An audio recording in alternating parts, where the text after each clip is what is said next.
องหาวีอันปากษาแท้ลายส่วนเสื้อนักสมีเจ้าเนื้อปากแซวไม่แดงควนกำแพงให้จะมาเทียมคูหวานจะดูปากฟ้าเด่นไปก็ให้มาสร้างในวันนี้ให้มาสร้างเกศเก่าทักดอกไม้วันให้จะมาทานมันจันเนื้อจะตั้งไว้ให้จะมาทาดอกไม้ของเกศช่วยรวย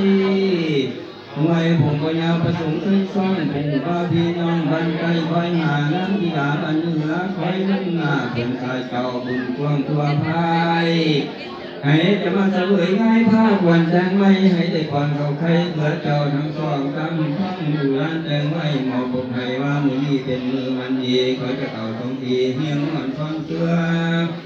ให้ได้สืบเสื้อพ่อแม่แทนเฮือนก่อนตามาอยู่ตาแย้มก่อนแก้มมาอยู่แก้มละข้างก่อนอย่างบางก่อนลงคำพอมมาร้องอ้อมอยู่ผ้าควันมา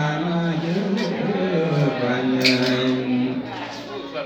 มื้อนี้เป็นมื้อดีปีนี้เป็นปีเฮาผู้เฒ่าเกิดเป็นสาวก็ว่าดีมื้อนี้วันนี้ข่อยทานแทนเฮือนก็ว่าดีมื้อนี้วันนี้นอนรับแต่เงินมื้อก็ว่าดีมื้อนี้วันนี้นอนเดือนเงินแสนก็ว่าดีมื้อนี้วันนี้แดนไปให้ได้แก้วมันสวยก็ว่าดีมื้อนี้วันนี้แทนเท้ากายแทนนั่งก็ว่าดีมื้อนี้วันนี้เขาเต็มตามเป็นคือคนก็ว่าดีมื้อนี้วันนี้สร้างมือให้ได้แก้วคุณมหาเจ้ายืนหามือให้เสื้อผ้ามาห้อมเจ้าเยอะให้แทนเท้ากายแทนนั่งสู่สบายบังคำพร้อมให้เจ้าหลับตั้งก็สมเสย